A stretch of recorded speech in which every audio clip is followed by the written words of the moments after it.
Money here for Redline Radio and Young's Jewelry. Young's Jewelry has been creating quality jewelry since 1975. You know, when I was looking for my wife's engagement ring and even her wedding ring, Young's Jewelry is where I went. Call them today at 440-455-1026 and tell them that Redline Radio sent you.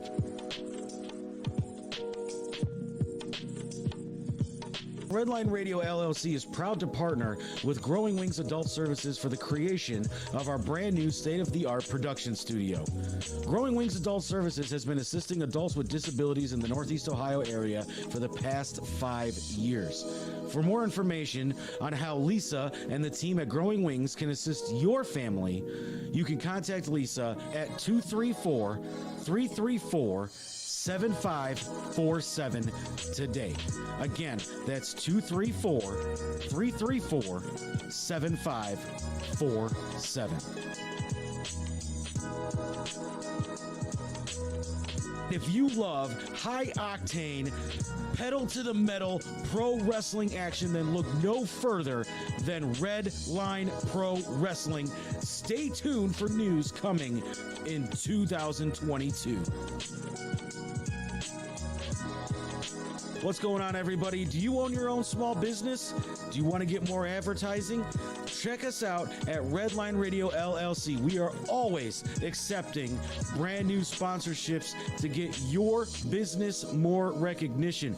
Get a hold of Dave from Redline Radio today at 440-503-0828.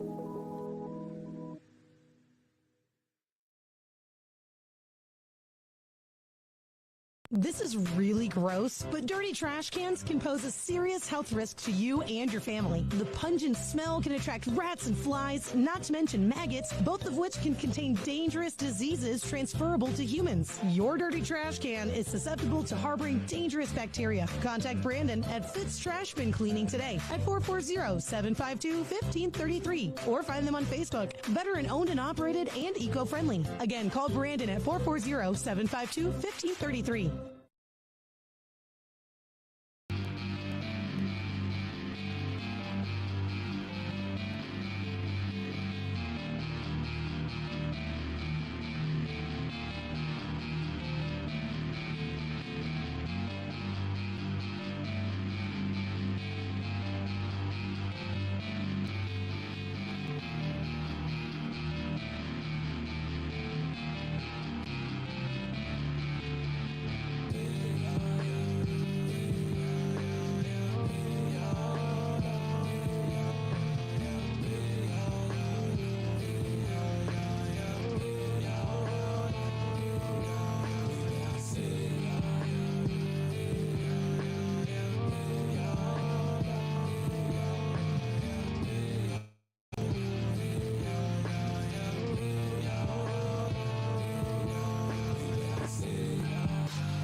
What is going on, everybody? Welcome to another episode of 4th and 15 with Mel and Smooth. I am Mel, and joining me as always is Ronnie Big Smooth Hennigan. Smooth, what's up, man?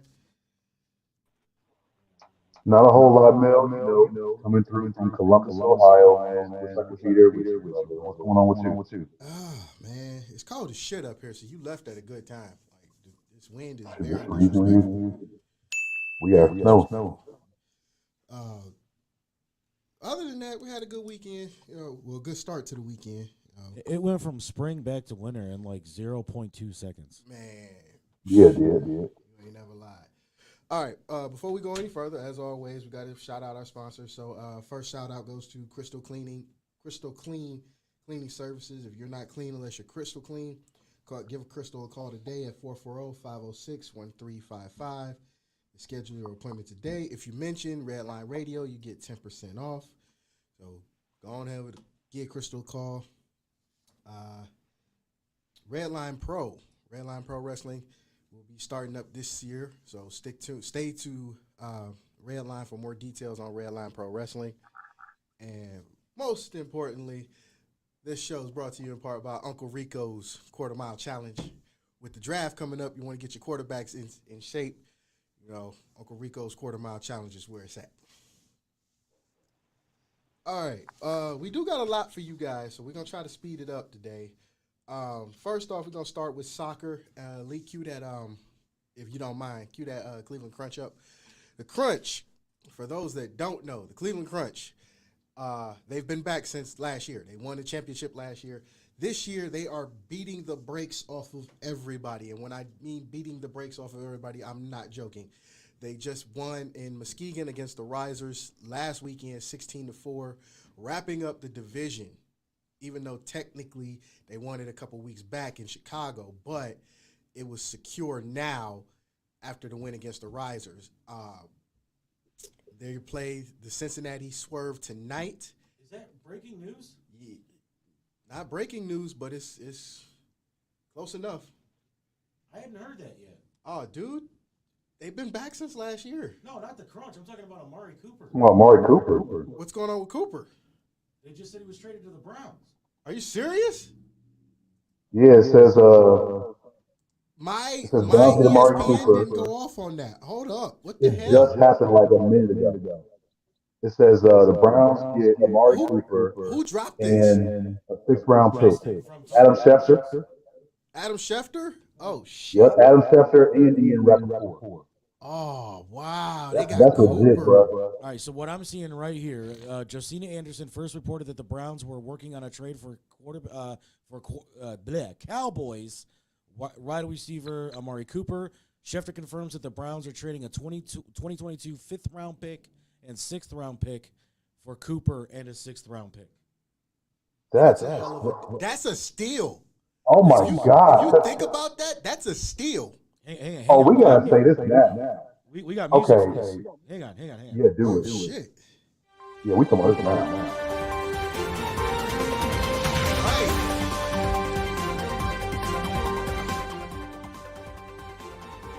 And it is on Bleacher Report, so we can confirm that this is real. Damn, don't nobody care that it's 70 degrees in fucking Arizona. Fuck, man.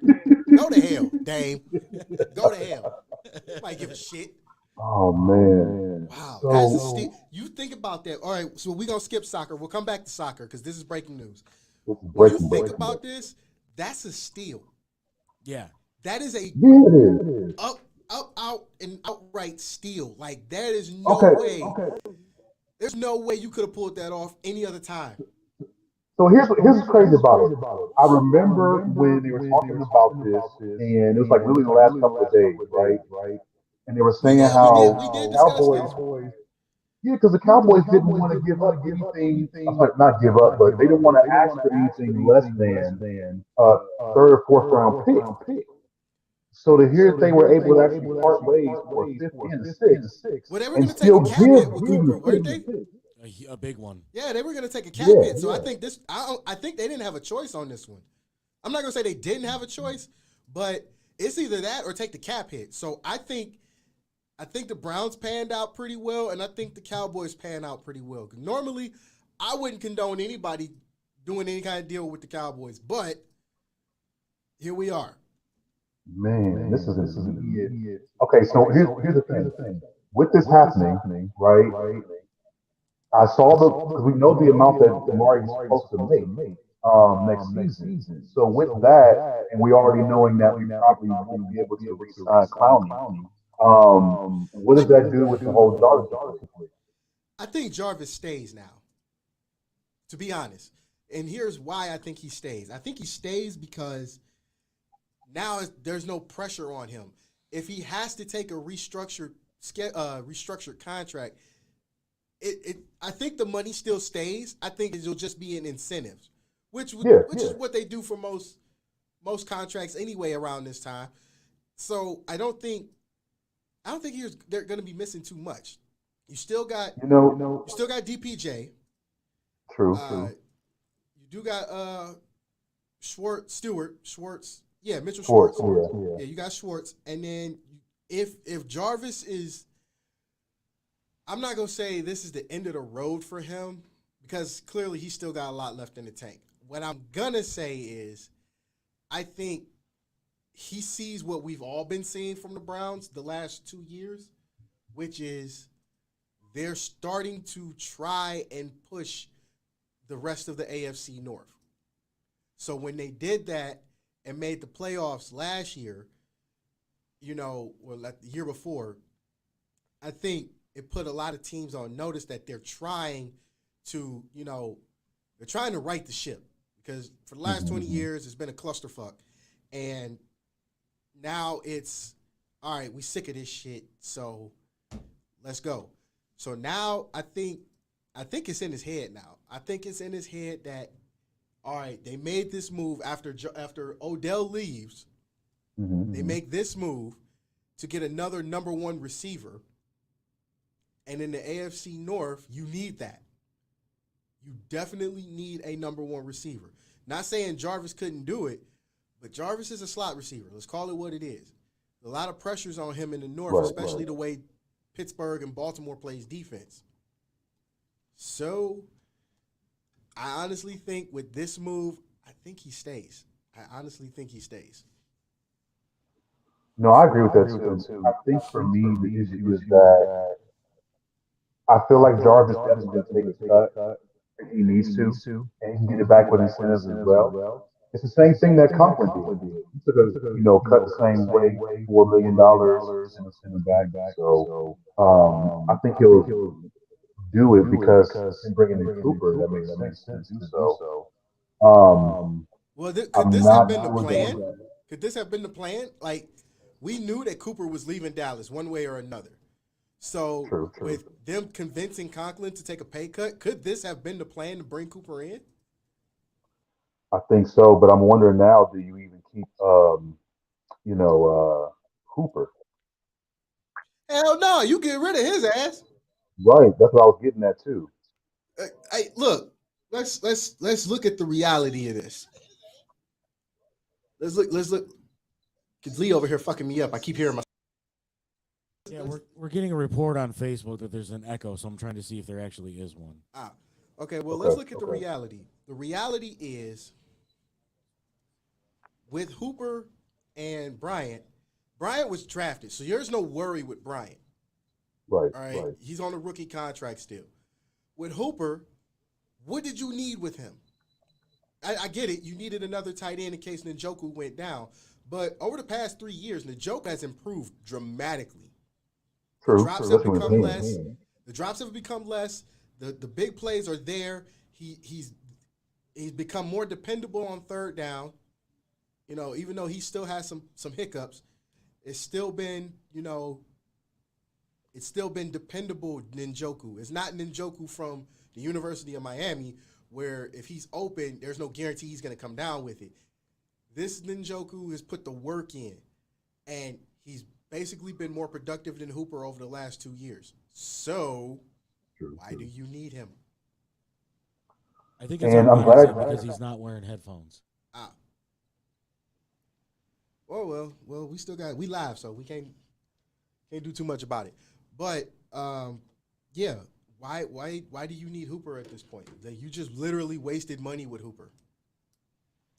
But you can still get some of that money back if you trade him or release him before the new year begins.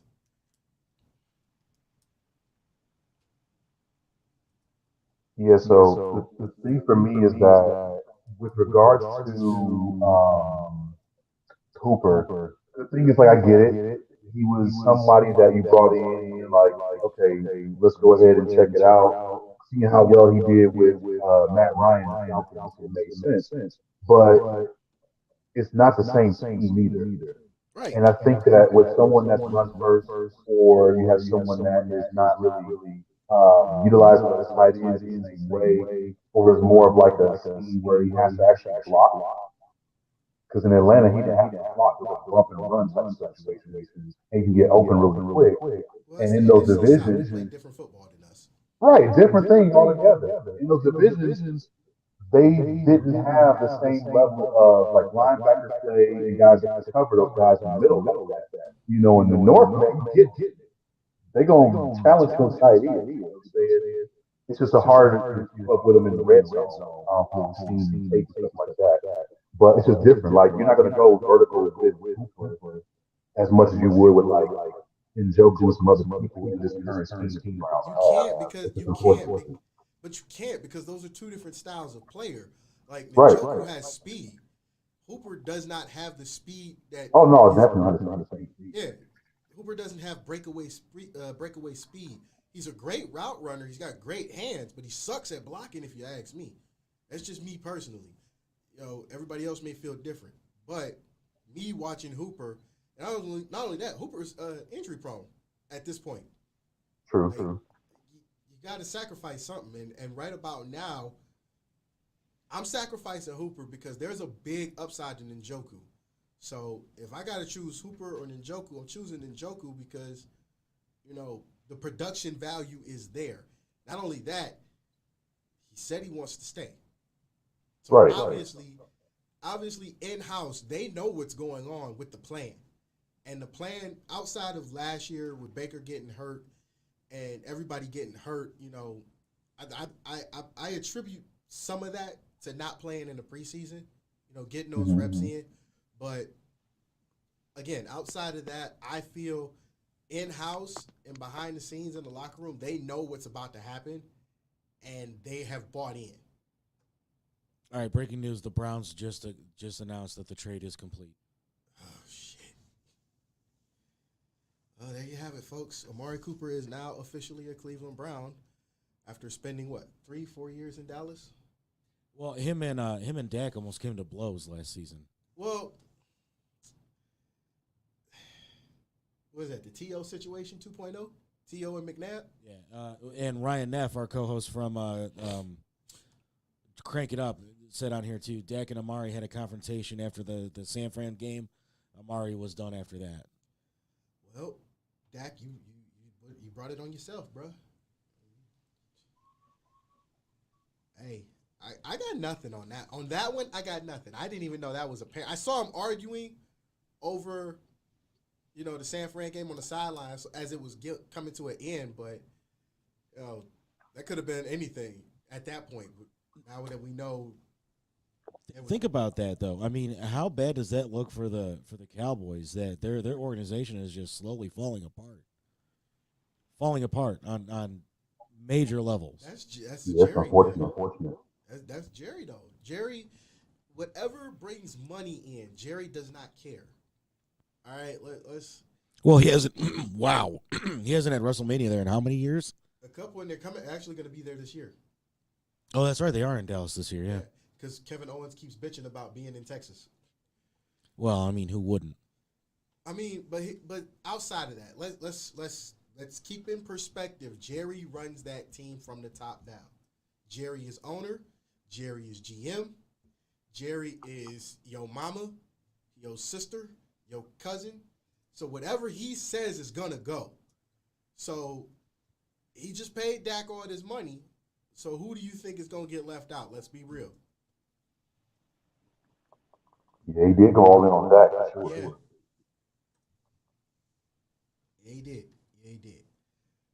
Okay, so outside of that, it's official. Amari Cooper is a Cleveland Brown. Moving on. Oh. Rumor is Amari Cooper compared Dak Prescott to Kirk Cousins to Dak's face after the San Fran game. Holy shit. Ooh, that's not true. Hey, on some real shit. Hey, man, on some real shit. Them's fighting words. Yeah, that's disrespectful. I got to fight you on the sideline. That clearly is not. He's not. In a good way. That's disrespectful. Wow. Oh my God, man. Wow, that is. All right. Okay. All right. Moving on from the trade. It is now official. Even though me, you, and Lee have talked about this the last 2 weeks, Deshaun Watson cleared of all charges, and he is now free to go wherever the fuck he want to go. That's amazing news. But this is shit we already knew. Well, yes, sir. This is shit we already knew. Like, I honestly, this is why I get mad at the owners. Because they're too old school. All right? with the way sports are evolving right now, players are slowly gaining more power, and the owners don't like it. All right? That's the first thing. The second thing is, you knew since he's been in the league, matter of fact, even at Clemson, he never got caught, busted, rumored to be linked to anything wrong. All right, Ronnie will be right back. He's going to fix his sound issue. Okay. Well, either way, this was shit that, he never got busted for anything. Never got linked to anything. Never got hit with sexual assault in college like most players do. None of that. Never even got so much busted as failing a drug test. And that was the thing that got me about it. I'm just like, so wait a second. This man who has done Nothing. zip the entire time he's been in the NFL, and like you said, college as well. And then all of a sudden, you've got almost every masseuse on the East Coast coming after you. Right. That don't sound funny to you. And you've been in the league almost 7-8 years. Exactly. And, Exactly. And you literally have made it known you want out of Houston because you see the head coach is a dickhead. The owner is a racist piece of shit. And they're not doing anything to help the team get better. And then all of a sudden, all of a sudden, excuse my French, but all of a sudden these bitches come out of nowhere. Right. Saying you did this. Exactly. As you're saying you want to leave. Notice the link between that. Nowhere else in his career did anybody pop up and say, he did this to me. Now, my question is, and we already knew because we've been saying it on Steel City Renegades all season last season. And now, I've been saying it with you guys here. The Houston Police Department. They cleared him. Would have arrested him. Would have been arrested him. A year ago, had this been true. When the first girl said exactly. something, he would have been arrested right then and there, and they said nothing. They conducted their own investigation. And That's did what nothing. pisses me off. And did nothing. Right. That's what pisses me off about this. They did their own investigation. Now, Lee, just as well as I do. Yeah. You've been around urban areas. You've been around ghetto areas. Yeah. You've been to Puerto Rico probably. No. Okay, well, my point was, you've been in areas where the shit gets bad. Houston, the city of Houston is an area where it's very urban, it's very diverse, and the cops don't fuck around. So, with that being said, when the first girl came out and said he did this to me, his ass would have been locked up. In handcuffs before the girl even finished the sentence. Now, the part that pisses me off the most about that scenario is when the cops did their own investigation. And you've watched First 48 at least one time. When they want you and when they want to find evidence, they find it. Yep. No, some way, somehow, they find it. They conducted their own investigation and found absolutely nothing. So, they could have hired the dude from the OJ case if they really wanted to plant evidence that bad. Right. And there was no evidence to be planted. Yeah. So here, all right. So on top of him getting cleared criminally from everything, because this was a grand charge. Yeah. Right. This was a grand jury investigation. The grand jury said he has done nothing wrong. There is no evidence to anything on the contrary. Now, when and where do the police arrest this ambulance chasing lawyer for trying to get how many cases against him? 30, 40? 22 that I know of. 22 lawsuits that completely screwed him in the 2021 season. But they still had to pay him. They did have to pay him, but he didn't play a single down. That actually adds years to his life as a quarterback. I'm sure it does. But the fact of the matter is he sat on that bench all season being looked at as a pariah in Houston because nobody wanted to believe that he didn't do anything wrong.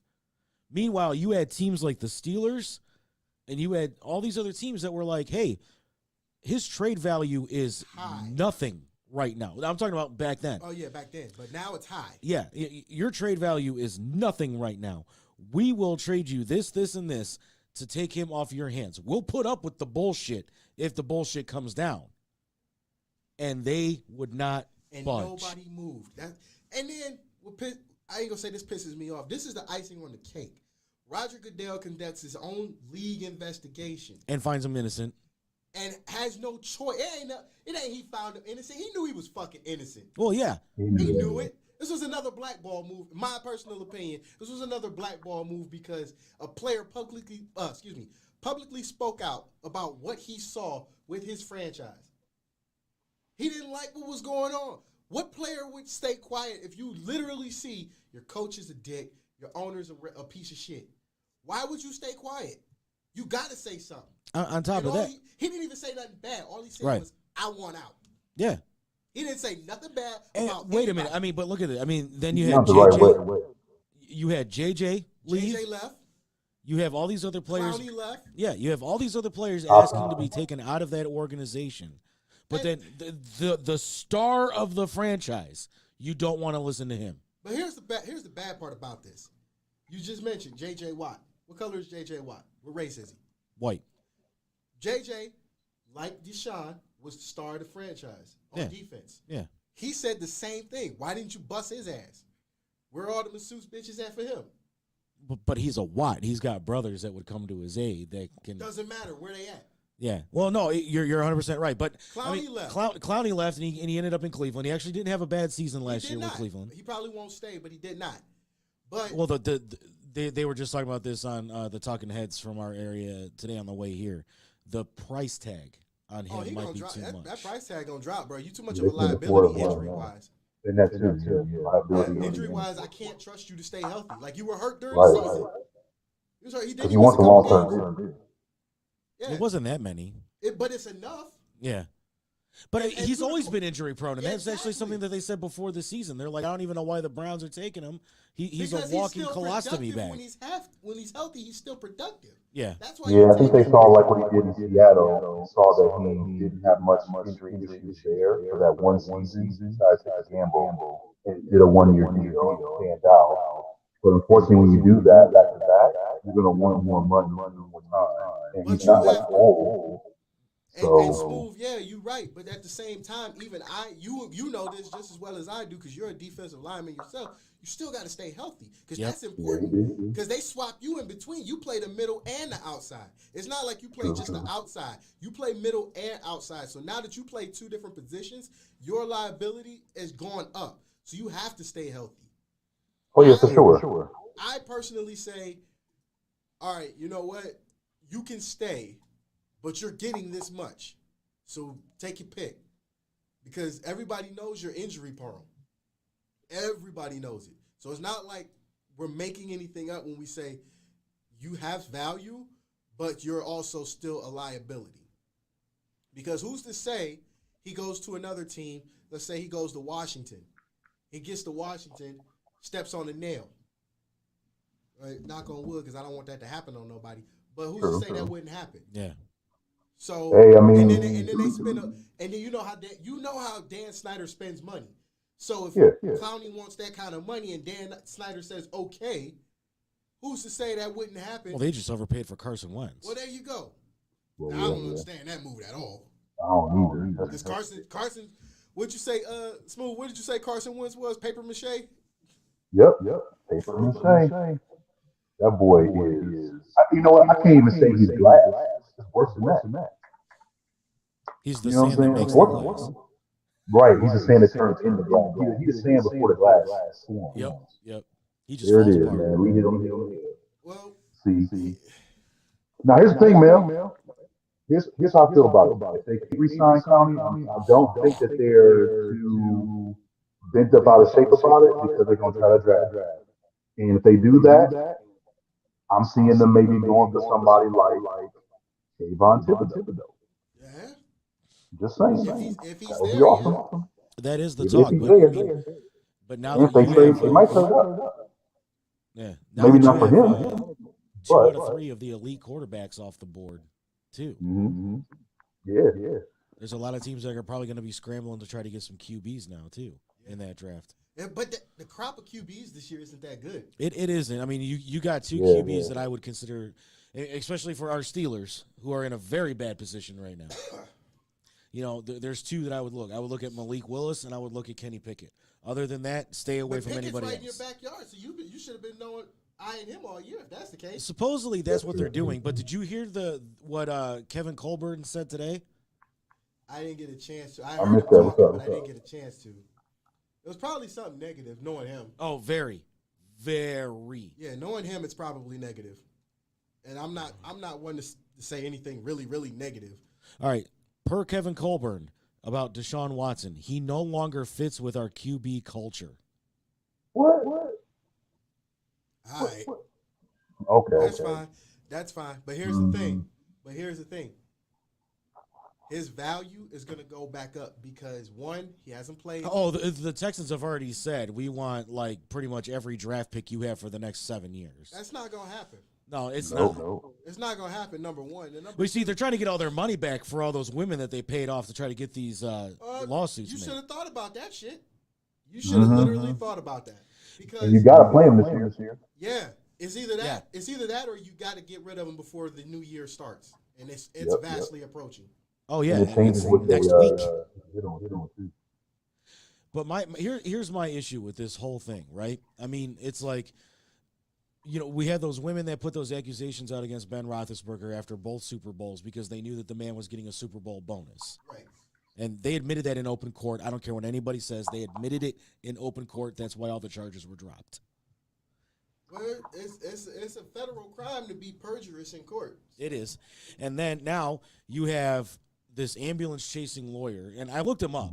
That's all he's ever done is chase ambulances. He's never had a real case in his life. Wow. He's known. He's kind of like the first lawyer that OJ hired, where the guy was, let's settle and let's just take a plea, and then we all get paid and go home happy. Like, that's basically the kind of lawyer he is. No, I'm good.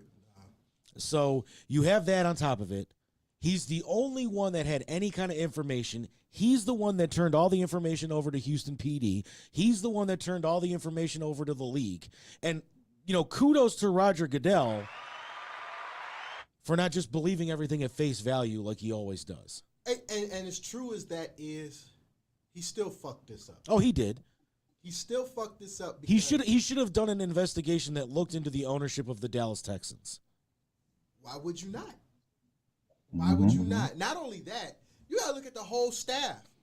The front Yeah, office. who else is in on this shit? Yeah, Exactly, the front yeah. office, the coaching staff. If Where there's smoke, there's fire. right, and That's again, why the head coach got let go after 1 year. He was on board with this. yeah, and the thing about it is, like I said, you got 3 players that you knew. D-Hop, DeAndre Hopkins is gone. He left. Yeah. So you got 4 players that were the stars of your team. No, they settled out of court, Damian. There was no it was civil. There was no criminal charges. Kind of a very similar situation to what's going on with Deshaun Watson now. And the women admitted on the stand that they were just after a payday after the Steelers won the Super Bowls. Because those are the only 2 times he was ever accused of any sexual assault. Was Super Bowl 40 and Super Bowl 43. Am I wrong? Yeah, you're right. All right. Just putting it out there. But again, Roger Goodell still fucked this up because he clearly had a chance to say, all right, you know what? If the police didn't find nothing, I'm going to let you off the hook. All this could have been avoided a long time ago. Yeah, where's all those investigators that they used in Deflategate? Well, you know, different player, huh? Oh, shit. Of course. Man. Yeah, of Yeah, course. yeah. Yeah. Way different player. Way different player. Man. And then more quarterback news. Biggest shit outside of that, Russell Wilson will be skiing from now on because he's in Denver. I like that, man. I mean, that's what you do when you go to Denver, right? It ain't nothing but snow out there. I've never been to Colorado, but the people that I know that have been to Colorado said that's all you really do out there. You know, and Yeah, between that and Aspen. truth be told, if you really look at this was a good move by Denver. Because take into consideration they had a top 3 defense, not a top 5, had a top 3 defense. Not only did they have a top 3 defense, the only thing that stopped them from having either a playoff run or a decent record was that the fact that they couldn't score points. Yep. That's the only thing that stopped them. And they couldn't score bet the points. farm in this deal, dude. But they're getting a quality quarterback, so it Oh, don't yeah. even really matter. Super Bowl champion quarterback. Right. Could have been a 2-time Super Bowl champion if they don't make that dumbass play call. There is that. But again, they got a great deal. Sometimes you have to bet the farm. Russell still has an upside. Russell is still young as far as quarterbacks are concerned. He's only, 32, 33? Around there, yeah. So he's still got a couple more. He's still got at least 4 more years left. Number 2, you got a top 3 defense. So you really don't have to do much besides just score points. Any way you can, get them in field goal positions, throw touchdowns. You got the makings of a great Broncos team is there. So all right, let me ask you this, because there was all those rumors going around that Aaron Rodgers was going to Denver. It was never going to happen. And, well, I mean, it depends on who you listen to. Like, some people said it was a done deal. Some people said he agreed to Green Bay. And then, obviously, that is ultimately what ended up happening. But had Aaron Rodgers gone to Denver, do you think Green Bay would have gone after Russell Wilson? Oh, most definitely. Because the Steelers were looking at Russell Wilson, too. But he had that no-trade clause. And that's where that was the shocking thing to me. I'm just like, wait a minute. A QB with a no-trade clause just decided to get the hell out of Seattle? What the hell's going on in Seattle? They're tearing the team apart. Yeah. The team's been being torn apart since the last Super Bowl they were in against the Patriots. There's no secret there. You got rid of Sherman. You got rid of Wagner. Got rid of Baldwin. So the evidence was there. We knew this was coming. As much as I'm not going to say I hate the Seahawks. So as much as I want to hate Damian right now for what he just said about our first ballot quarterback that's going into the Hall of Fame, but he does still have 10 years on him. I mean, Russell Wilson's got 10 years at least. Well, yeah. Any team would have been lucky to get him. You know, if it wasn't Aaron Rodgers, it was my 1 and 2 for Pittsburgh was Rodgers and Wilson. And now I'm really hoping that Kevin Colburn wakes the fuck up and says, okay, we need to become a major player for Deshaun Watson. You don't have a choice because the Browns are in the running too. Yep. Basically any team but the Bengals right in the AFC North should be in this conversation right now. Well, I wouldn't say that because, there's... Oh, come on. Lamar Jackson's washed up. Every team in the NFL knows his secret now. He's still productive. Gotta look at the facts, man. They didn't make the playoffs last year, did they? Yeah, they didn't. But Lamar Jackson is still got a high completion. He got 68% completion percentage. His turnover ratio was a little high this year. But overall, throughout the course of his career, he's been super productive. Oh, here we go again. Sorry, NASCAR news. What, Richard Petty coming out of retirement? No, multiple teams have failed their inspections again. Oh, God. Uh-oh. How do you fail an inspection in a It's car? these brand new cars. Brand new cars. What's wrong with the Monty C? What they driving? Hybrids now? No, but they're the new 2022s. Oh. So they're having a lot of problem with them. So Damian did say that Watson does have a no trade. He would have had to agree to drop it, and which obviously he did.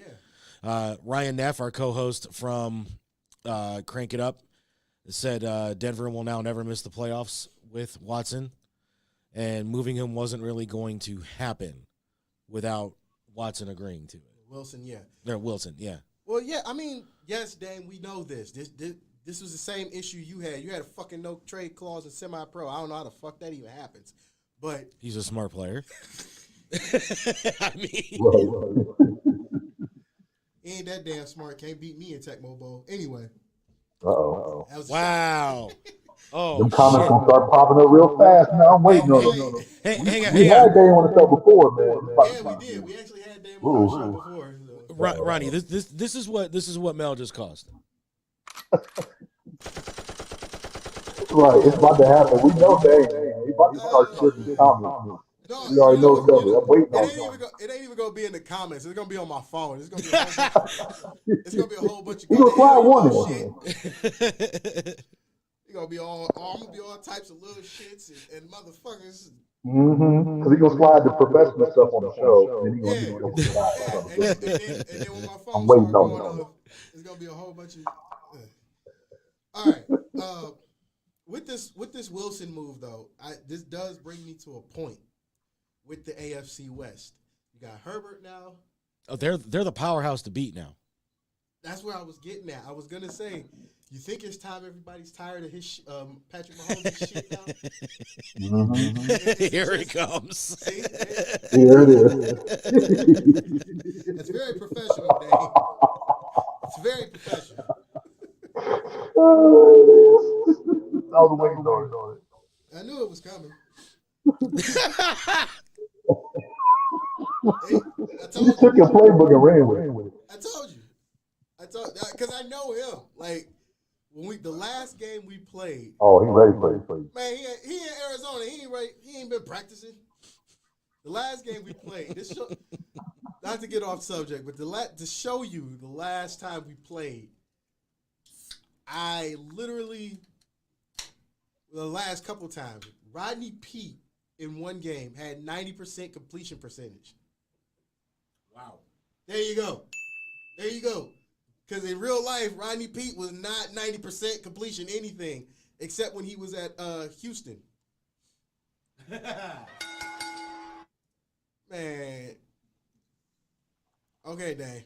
All right. And then every time we played outside of the original Tecmo Bowl, every time we played Tecmo Super Bowl, he's tried to pick a team who he knows I can't stop defensively because I'm always playing with the Lions. But the problem he has, Barry Sanders. So is he coming up to Cleveland for the gaming classic this year? I have no idea. He might. No. See, it's gonna work me up. It's gonna get me up into a shoot. Because I've been inviting Dame to these Tecmo Bowl tournaments when I knew they were happening before COVID hit. He never showed up. Now all of a sudden he coming to whoop ass. Enter the tournament, Dame. Enter the tournament. And we will be actually covering the Gaming Classic with the Tecmo Bowl tournament this year. We'll be there. I know that I'll be there for the Northeast Ohio Ghostbusters, and you were a part of that last year. Yeah, because we had Daniel Pacina. Shout out to Master Pacina. Mm-hmm. He's been on our show, friend of the show. That's my ass. Enter the tournament, Dame. That's all I'm saying. Enter the tournament. Be a man. Yeah, I am trying to get Redline in there, too, because of the relationship that we have with them because of the Ghostbusters. I'm trying to get us in there, too. That would be cool. I have a relationship we have a relationship with them, too. Yeah. So either way, it could work. But what I'm trying to say is, Dame, be a man. Enter the tournament. See how far you get. Because I entered the tournament for 3 years. Hey. Oh, man. He in the Hall of Fame, Hey, I got to throw a flag on that one. I mean, right. The one person you can't stop, and now it's a problem. Oh, dude, I mean, we might have to. We might have a little bit of a WrestleMania preview on our hands here, man. What? You know what? How about this? If Dame agrees to it, we'll do it live. We'll do a live one-on-one Tecmo Bowl game. Best of 3. Hey, I mean, we're starting up a Madden tournament that we're going to be putting live on the air. So, I'd like to see a Tecmo Bowl tournament too. I mean, we got the tools, we got the talent. Not to quote Ghostbusters, but all right, Dame, if you up for it, whenever you come back to Cleveland, we'll do it live on the show. Deal? If you're up for it, we'll send the contract out to you later. Oh, I like this. I'm gonna hear about this shit for the rest of the week. It's heating up now. Yeah, it is. All right, so back to the AFC West. I think this is a clear sign that the entire division is sick of Patrick Mahomes' shit. But I have a question for you and Lee. Uh-oh. Mm-hmm. What does with this move that the Broncos made to get Russell Wilson, what does this do for Derek Carr? I honestly, okay. So here's my thought on that. I'll go first, and then I'll let Smooth go. Okay. I think he wants out of Vegas. Really? Because there's been a lot of talk that he's been talking to Pittsburgh. He's been talking to a couple other teams. Like, he just wants out of. I keep wanting to say Oakland, but they're in Vegas. Oakland. It's Oakland. Just like the Indians. Yes. and it's mainly just because of what happened with the coach. I can't remember his name. Gruden? Yeah, with Gruden. Yeah. Because Gruden got screwed on that. I mean, honestly, Gruden got screwed on that. Somebody within the organization got paid by that reporter to get those emails. A lot of bullshit, man. Oh, there is. But yeah, I definitely think that, and you know, the Steelers have been kind of one of those landing points for him. They've been keep getting brought up in either Derek Carr or Jimmy G. I don't think Jimmy comes to Oakland. He wants some Code Red and chips and wings. Well, that's coming out of your guys' personal pocket. That is not part of your show fees. He might have to bring that on his own. I don't even drink Mountain Dew. Yeah, but I do. Y'all gonna have to figure that part out because I don't drink neither. Producer's fee, dude. Man, Hell, I'm the station manager. I'm the guy you want to keep happy. I get that, but could at least be some shit we actually deal with, like iced tea or something. I don't drink Mountain Dew, man. Like, pick another drink, Dame. All right. How Speaking of Derek Carr, here we go. This crap. I'm not even sure if I can trust this, but it just popped up for New York Post, and now they're naming that Cleveland be running to for Derek Carr. Well, we knew that. We talked. Yeah, about they're that. they're looking at any QB that's going up. You know, right now. we've been talking about that throughout the course of the last 3 weeks, Smooth. So you already knew that. But I'm like, I didn't even think about Derek Carr when coming to Cleveland. Why not? They're talking to Deshaun Watson. They're talking to Garoppolo. They're talking to Mitch Trubisky. The only one out of that group of Garoppolo, Carr, Trubisky, and Watson that's not guaranteed to come here is probably Garoppolo. Yep. That's the only one. Because Garoppolo is going to want to go to a team that's a Super Bowl contender, just Exactly. like he did the last time. Exactly. And the other three are fair game. So the only one I think that doesn't come is Garoppolo. Unless, and I'm saying this expressively, unless they hit him with a deal he cannot refuse. True. What, that there's never going to be winter in Cleveland again? Because I don't think the man likes snow. It was winter in fucking New England, and it's worse there. Hey, it was winter when he beat the Browns at Cleveland. Well, that's true, but I mean, because there's talks that he might be going to Tampa Bay too. He just follows Tom Brady's farts around. That would be an easy move. That happens. Hey, Ooh, I look at it like this. As much as I like Baker and his upsides, there has to come. The downsides are too many. That wasn't where I was Yeah, it's going. way But too since you brought that up, the downsides are bad. But where I was going was, as much as I like Baker, there has to be a point in coaching and in ownership where they sit down and say, is this guy really worth it after all of this? Granted, let me express this because people are going to argue with me over this. Granted, he has had 3-4 different head coaches, 3-4 different offensive systems since he's been in the league, which is not his fault. That part is a front office issue. You know, the revolving door in Berea. Yeah, but again, I mean, the coach's office should literally just have one of those spinning doors. yeah. But at the same time, his first year under Stefanski, he goes to the playoffs. And almost beats the And almost AFC, beats- the defending and- AFC champions. Defending Super Bowl champion. That at too, point. yeah. And that should have been, all right, I can improve on this. But this year, or last season, They pooped the bed. yeah. And the question is he really worth it after the shoulder surgery, which he, by all rights, he should have just sat the fuck down. I've popped the shoulder out before. I'm here to It hurts like a motherfucker. man, what you ain't never lied. That And your shit- range of motion ain't That easy. hurt. That shit hurt. They did him a disservice doing that. And that's And my who's to other thing. blame for that? Front Now- office, Yep, doctors, yep, coaches. yep. When they found out the shit was torn, Almost falling off, torn. Right, Even if it's and I get it. yeah, even You if want it's to be on Rocky the wrong Balboa out shoulder- there, but But sit him down. But still, even if it's on the wrong shoulder, that does you no good as a quarterback. Exactly. Now, Like, think about look at this. it. Yeah. Yep. Your mechanics are And fucked up. and Dame would that's be the shoulder that you fall on. Yeah, and Dame would be the one to tell Every you this time. because Dame is a quarterback.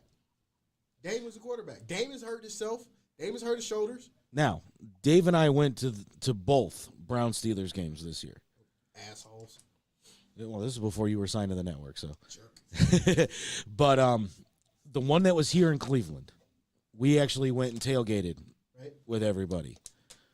There were a couple fuck yous, assholes. You know, your quarterback's a rapist. You know, we heard it all.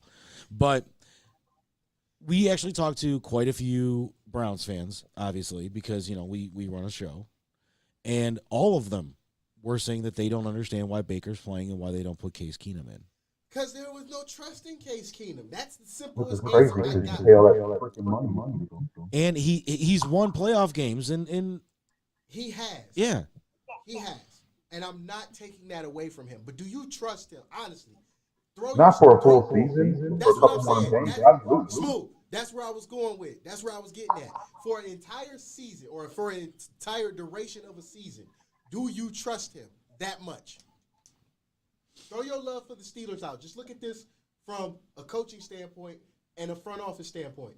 Do you yourself, knowing Case Keenum's background, do you yourself trust him through the duration of a season, knowing that your starting quarterback is injured? It's definitely hard to trust a guy for a full Okay. season. Well- Hasn't had 3,000. Exactly. He's only had Exactly, one. exactly, and that is a point. However, I already know the alternatives in Pittsburgh. I trust him more than Mason Rudolph. That's what I'll say. Okay, I'll give you that. Yep, I give you that. I will give you that. I absolutely give you that. At least we know he's not going to get hit in the head with his own damn helmet. Hey, shouldn't have been fucking around with bigger people, man. You shouldn't have been fucking around with giants. Oh, man. Shouldn't have fucking elbowed him in the dick. That too. Well, Shouldn't yeah, have there been- you go. Shouldn't have been fucking. You shouldn't have been fucking with the wrong motherfucker. How about that? No, Leave people alone. So Damian says it's non-throwing, never separated my shoulder though. But my thing was, and knowing that TJ Watt is the beast that he is on the Steelers, Oh yeah, it was a done deal. If he didn't really got to him, and that's Man, he exactly really what I let said. him- I said if TJ got a clean hit on Baker, very clean. It would have been a done deal. he would have been Yep. running down the field with his arm. Career over. Yeah, because a torn labrum is nothing to fuck with. A severely torn labrum, which is what they kept calling it. Not to mention you got to think about life after football with that type of Yep, injury. yep. You got to function. And Sean Salisbury tore his labrum at one point, and he even said, after football, it still hurts." And Sean Salisbury ain't been in the league for over 30 years, Exactly. and he's still having issues. 3 things you don't want to fuck with: shoulders, knees, and backs. Head. I was gonna say head. Well, head too, yeah. Well, especially now with concussions. Yeah, Because I got But bad my- knees. I would take a bad knee because No, you would not. Trust me. I've been No, playing you on a don't bad want knee my whole career. I have necrosis in my femur. That's how Bro. bad my knee is. When I got my knee fixed finally, the doctor, because I went to shout out to the Center for Orthopedics because they got me together. So he looks at my MRI, he comes back in. No doctor's etiquette or nothing. This is exactly what he said verbatim. All right, so while I'm in there, I'm gonna take a look at your ACL, make sure everything's good. So I stopped him. Wait a minute, what do you mean while you're in there? He looks at me, looks at my wife, he says, "You tore this thing so good. I'm surprised you're still walking and playing the way that you are." I got the same thing when my doctor looked at my MRI. He's like, "How the hell are you standing right Mind you, I tore my knee in 2010. It took me till 2016 to get it fixed. now?" Mine was 99, 2000 ish, and I didn't have surgery until 2012. There you go. Now, here's what I'll say about that, though. The blessing that you have is that you're not Norton 200. I am. I am now. But not while was you're at the playing. time. I was at the time, man. I'm still am, unfortunately. See, I'm Damien just says, Norton 23. yeah. Damien says Baker played because believe it or not, even after being injured, he gave them the best chance to win. I don't think that's the case because his skills were very diminished. Yeah, they were this season. Oh, not yeah, it was only like that, almost yeah, not only that, but this is a But- Steelers fan giving credit where credit is due. He also mentions in his head, and it was a mind thing. And Dame is absolutely right because Dame has hurt himself. I've literally watched Dame hurt himself and try to get back in the game because, one, our backup either stunk, or two, we didn't have one. Yeah. So I understand that. I understand that comment completely. But That think part about was- this: how many painkillers would you think he would have to be on to deal with the Oh, pain he of a had to torn be on labrum? the IV. He had Right. to be on a painkiller IV. So who knows what? Pre-game, post-game. Yeah, who halftime. knows what he was going through medically at that point too. But And I mean, the medical staff for the Browns needs to be fired after letting him play the entire of season. course. Yep, fired him. course. And get coach. But that's also, yeah, exactly. That's also strength and conditioning. That's also the medical staff because you are the first people to touch him after he gets hurt. If I were the Haslams and if I were Kevin Stefanski, I would have looked Baker dead ass in the face and said, "Go get a second opinion right now. You're not playing another down until you get a second opinion." But the Haslams aren't like that. They're not like the Rooneys. They're not like the Crafts. And how could you not be like the Rooneys? You were the minority owner of one of the best organizations in football for how long? Because in his mind, now it's his ship. Fuck that. You listen to somebody like Art fucking Rooney. I'm sorry. I think his issue there too is so. This is where I understand why he probably took a step back. I think initially being under the rules, I think that's what led to the reason why Haley came over. That didn't work out, and now he's like, I'm going to mom. Which kind of sucks because that was only one example I could really give. But from his perspective, that's probably what happened. And now he's like, whatever, I'm going to try this my own way. Which kind of sucks because it was that happened, it was short-lived, and whatever. And that's the thing we're saying is because Ronnie, you can't. Certain parts of your body as a player are vital. And before we go to commercial, you got to understand certain parts of your body as a player are vital. You cannot jeopardize your career, the team, or your life in the matter of a torn labrum. As a professional wrestler, As a professional wrestler, you can't sacrifice anything. well, right, but you're gonna understand what I'm about to say. With Big E's injury, No, well, Big E's is fucked up too, and that shouldn't even have happened, man. but no, what we were talking about with it being the non-throwing shoulder, that shouldn't matter because if you get hit, obviously the tackle, the end, whoever's coming after you is going to go after your throwing side. Yeah. So when you fall, you're going to fall on that non-throwing shoulder. And God forbid you do the dumbass thing and throw your arm behind you to try to break your fall. It's a done deal. You're done. Yep. And as a pro wrestler, what's the first thing they teach you when you fall? You have to distribute your weight by putting your arms out. Yeah. It's everything you do. When you take a and what bump, makes that situation worse is the fact that this was a down season by Devin Lewis as well. Yeah. So you figure you got to worry about getting hit in the seminar. Yeah. And now you got to worry about your blind side too. Thank God Vontez Burfict retired. Oh my God! Yeah, we would have seen two opportunities to make it. Oh my God, he'd have been dead.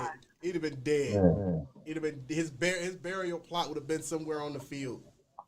Right. It probably would have been added as a homage because with Miles Garrett did all those tombstones in the yard. He probably would have added Baker, but not saying he hit me. Just that's my guy. But if we pay homage. But still, I just thought about that. I'm just like, man, one of the last things Vontez Burfict did in the league was nearly cripple Ryan Shazier. And thinking about, Baker's arm just sitting there flailing like one of those inflatable noodles. He looked like Jim Carrey at Ace Ventura.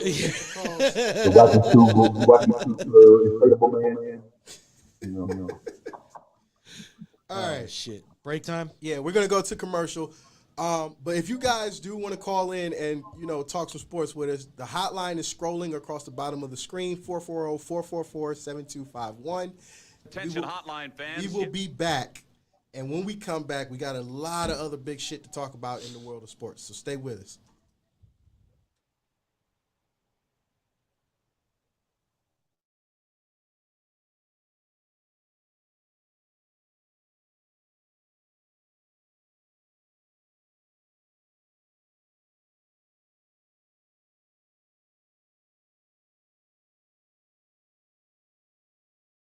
Lee Money here for Redline Radio LLC. And after a long day of gambling and checking out all the shows and sites that Las Vegas has to offer, why don't you check out the saloon that has been voted the biggest hole in the wall saloon for the past 2 years? Redline Radio's favorite spot to get a nice cold beverage after a long day in Vegas, the Rusty Spur Saloon. And make sure you let them know that you heard about them right here on Red Line Radio LLC.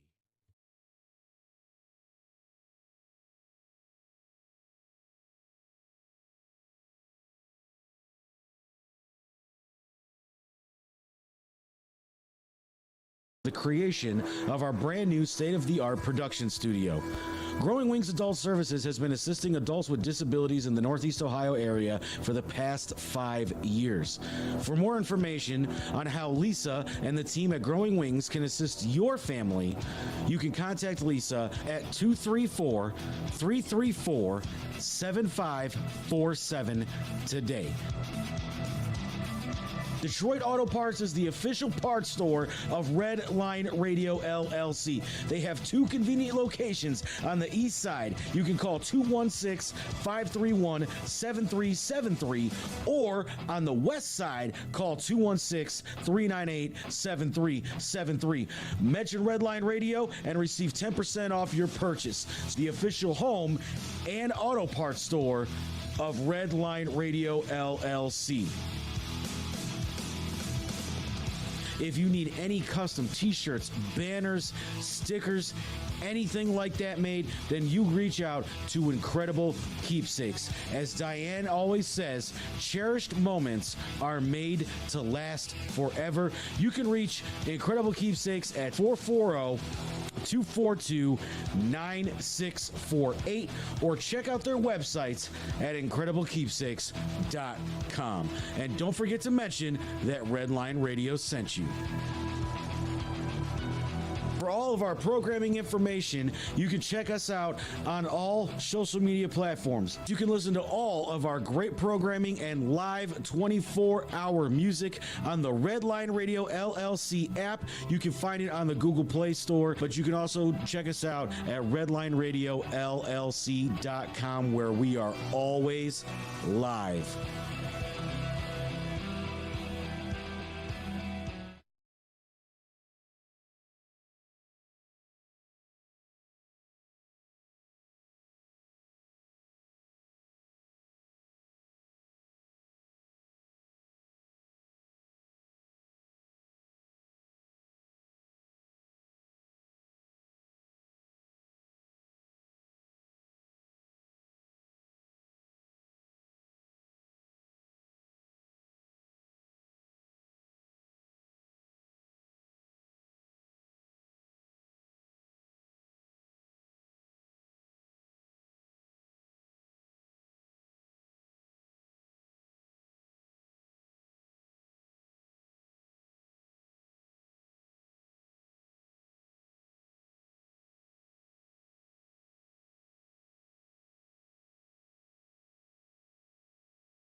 All right, so before we get back on the air here, I just want to thank one of our brand new sponsors here real quick. Tattoo Therapy Inc. in Parma Heights in the Greenbrier Shopping Center. They have one of the most elite artists in Northeast Ohio there right now, Riley Chase. Go ahead and check him out on Facebook. at Tattoo Therapy Inc. for all the details. He's done work for me. He's done work for Dynamite Dave, Lex Vegas, and we're so proud to have them join the Redline family. Whew, I am out of breath. Easy, big fella. Man, trying to get back here. Okay, where are we? We are in the Growing Wings Adult Services Studios. That's where we are. All right, you're back. All right, and we're back. Lee's out of breath. I'm trying to make sure he doesn't pass out on me. We do have a caller, though. All right, let him go in. Caller, you are live on the Fitz Trashman Cleaning Services LLC hotline. Hello. Is this Dame? Who? Yeah. No, this ain't him. Yeah, this me. Oh man, what's up, Dame? He's been trying to call in the entire break, man. Yeah, because you probably want to fuck with me. That's all. That's all. No. That comes after. All right, what's up? What's on your mind? Just to espouse on the thing. First of all, love the show. Love what you guys doing. Great content. Love the subject matters and all that other good stuff. I'm a big fan out here. Keeps me in touch with some of the stuff that happens in Cleveland sports. Just want to give a shout out to that. But just from the standpoint of just the quarterback play, like I've never separated a shoulder in regards to what you guys are talking about with Baker. What I meant by saying I think that he gave them the best chance to win was because we didn't see a lot of activity from Case Keenum. And that got me wondering why the hell we didn't see that, because clearly if the guy's injured and it's a part of your upper rotating factor when you're throwing, because his left shoulder was damaged, right? At Latham, right? Yeah. Yes. Latham was damaged. So, right. So if he is using his when you throwing as a right-handed quarterback, you're using your upper shelf to throw and guide the football. And technique comes with that. So, yes, I was noticing that he didn't seem as sharp as he did the year prior, especially after the injury. But if Case Keenum is getting paid all this money to be the backup in case something happens to our starter, he should have been in there right away. They should have shut him down. But from a competitive standpoint, Baker wanted to be out there, and he actually probably did give them guys the best chance to win. Even though we finished 8-9 this year, a couple of things got in the way. I think it was more than just injury. You did have that COVID situation. Well, on top of that, yeah, on top of that, Damien, I mean, he's got the Progressive commercials. Is it Progressive or is it State? Yeah, one of them. Yeah, he had Hulu. Not only that, but his wife would not shut the hell up on social media, making it even worse. But also, he was in a contract. He's in a contract here, and the Browns had to take the chance on either signing him for the 5th-year deal, which they ended up doing, or letting him go. And to be honest, not to cut either of you off, but to be honest, looking at the way they played with Baker as opposed to the Denver game and that Raiders game, I don't think they trusted. Well, not the Raiders game, because the Raiders game they had the third stringer. But looking at the Broncos game specifically, I don't think they trusted Keenum. I don't think the rest of the players. I don't understand that. I mean, the guy's won an NFC championship. But here's the thing with that. He didn't win an NFC championship. Oh, he went to the NFC. Yeah. But here's the thing with that. You had a team around you that could that's what helps you when you have a team around you. Exactly. But one, he's never had more than one 3,000-yard passing season ever. He's only had one. Number two, you had Stefanski, which is why you were here in Cleveland. You knew the system. Yes. Yep. Number three, you still got to have the trust of the receivers, the running backs, and the offensive line. So basically, you have to have the trust of the entire offense. And from everything that we've heard from the locker room, they trust Case Keenum, and they wanted Keenum to play and did not understand why the organization kept going back to Baker. They trust him. That's great. I don't think they did, to be honest. You think they were just talking shit? I think they were. No, I think no. What it is when they say they put trust into the guy. Yeah, they see him every day, but they don't have the real trust with him because he hasn't had those reps with the number one guy. That's the thing about it. Yes, we trust him as a teammate. We trust him to be a professional, but we don't trust him entirely on the field because we doing it with six all day, every day. That's on the coaching staff because your backup should be getting first team reps every day. Oh no, that's not how it works, man. And Romel, you know, being a professional as well, the backups don't get a lot of time. They get their reps through mental reps. So they have to always stay ready. Now, when Baker, way they can. Well, I will say where Dame is right at is as a professional, you do not get a lot of first team reps. No, you do not. But I will say you are correct as it is a coaching decision because the first time he went down, they should have automatically been like start warming up with the ones at practice. Yep. We'll ride this game out, but practice come Wednesday, you are with the number ones. That's what they should have did, but they didn't.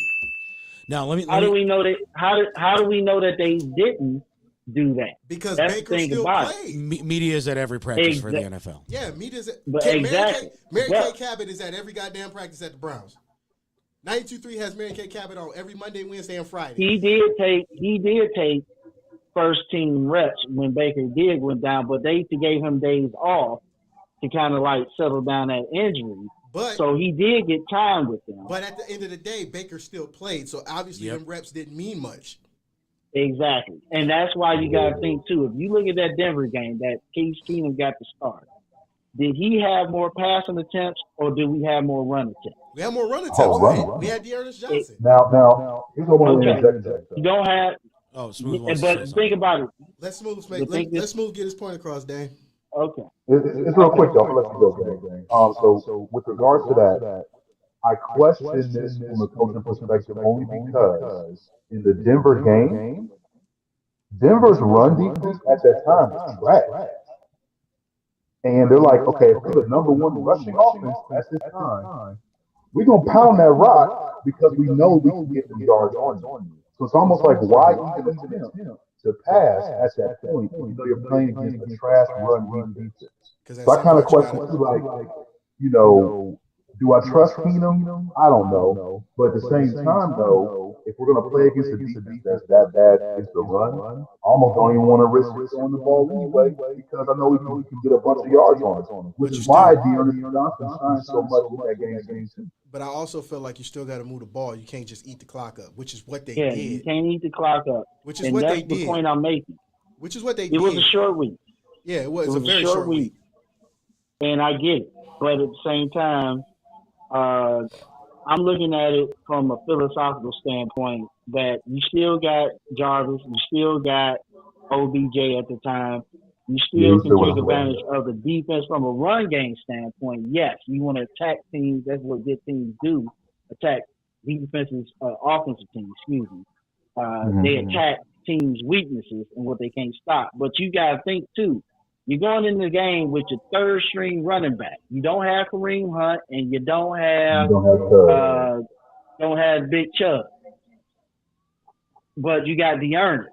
And the smart thing was to run the football. But like Romel says, you still got to be able to push that ball down there. And to me, that game was too close for me because they used the ball, they was using it to squeeze would take air out of football, so to speak. So my whole thing is I think that they didn't trust him in the terms of, from a rep standpoint, but they trust him to be a professional, do what the game plan says, and there. But me, honestly, I think they should have shut down Baker because I know that those shoulder injuries can be a son bitch.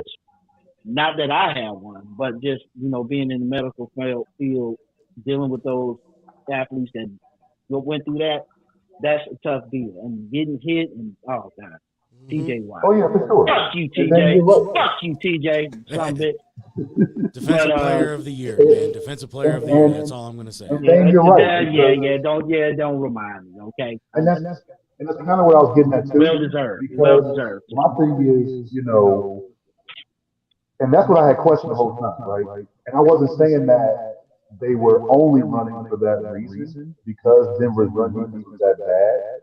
I think what I was trying to tell you was I wanted to know from the coach's perspective, it's like, did you not trust Keenum that much to where you still ran the ball even with the third string quarterback, or were you trying to exploit him? Because to your point, truth be you don't told, want to eat that much clock up, but I'm gonna be honest did you with still you. say, okay, screw it? From a I mean, his field even with that. Smooth, from a coach's standpoint, I'm gonna be honest with you. On a short week, no, I don't trust him that much. Mm-hmm. Just being honest. Well, this is only have interesting 2 because days. you guys keep saying that he was still trying to do the run, but his rushing attempts in 2021 are only 12 for 22 yards. His passing attempts were 72, completed 47 for 65.28% for 462 yards. That's not enough. It's not, but you guys were saying that he was trying to run more, and this shows that he was passing more. No, we're talking about in that game against the Broncos. Well, right. I mean, in that this is game, for the in whole that game. season. Yeah, it was just in that game. He still had a 91.3% quarterback rating, though. In 4 games, what did he play? 7 games. 7 games? Okay, 7 games. I'll give you that.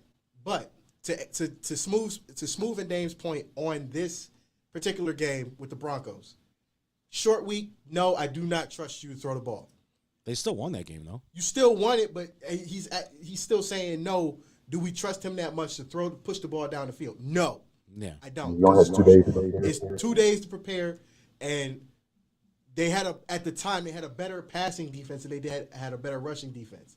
So yeah, I'm gonna keep the ball on the ground because I know where my strength is. I know where their weakness is. They can't stop the run, but if we throw the ball, they're ball hawks. Okay, so Case, this is a quote from Kevin Stefanski. Case did what he always does. Which is manage the game. He went 21 of 43, 199 yards.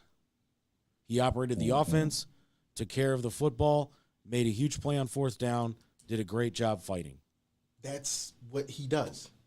But he's not Brett Favre in that sense, meaning he's not going to push the ball down the field. He's never been a push the ball down the field type of quarterback.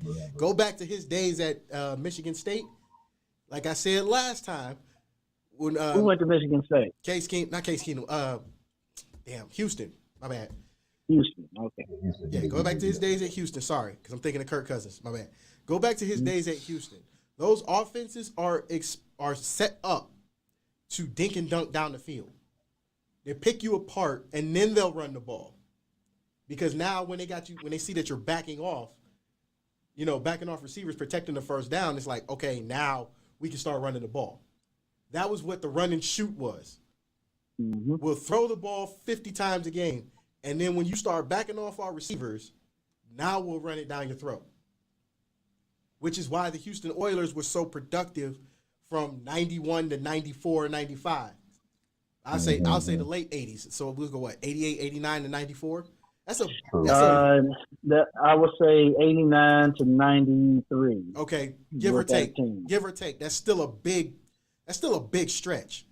It is, and it's actually easier for them to do that against teams that have a hard time disguising. Exactly. Yeah. And Ryan said it best here, I think. Baker or Case are just a step above mediocre. And you can't. And that may be true. But for argument's sake, what I'm saying is if they have more trust in him as far as Case Keenum, with how well and efficient he was with the football in that game, he should have started the next week and going forward because we know we're going to get one or two things. We're going to get him to move the ball judiciously and within the offense, and we're going to rely on the run game. At least we get to keep 6 shelved up to heal, right? And we can rely on our backup that we paying top dollar to, do what a backup is supposed to do when we're injured. But since he didn't go in and Baker came and play, that just tells me that they thought that Baker gave them the best chance to win. Yeah. That's true. Well, Keenum did start the last game of the season against Cincinnati too. Mm-hmm. He attempted 24. He attempted 24 times, completed 17, 176 yards, a 70% completion rating, 2 touchdowns, 1 interception. Longest was 26 yards with 1 sack. So he's not going to Yeah, push and the that's ball one of them downfield. games. And that's one of the ones where, they were like, look, we know we're not going to the playoffs. And there's no point in Baker getting jacked up in this game. And they just Not like, to screw it. not to mention the Bengals had already had the division wrapped up by the end of the day. Right. Yeah, And at that they point, weren't it's even like, why starting is half it of their putting starters either. Yeah. But in that game against Denver, he had 33 attempts, completed 21, 199 yards, completion rating of 63.6, 1 touchdown, 0 interceptions. Longest was 34 yards, 1 sack. Rating was 90.3 for that game, which brought his quarterback rating to a 42%. He ended the season 462 yards, 3 touchdowns, 1 interception, and a QBR of 36.9. That is fucking terrible. That's not good. Dang, we appreciate you calling in, man. We're going to have to bring you back Yeah. on this event at some point. We got the room. We got room for 4 people at that desk, man. I just put it to you this way. And before I go, I was going to step out anyway, so, I don't want to hold up the line, but you little fuck. I hate you.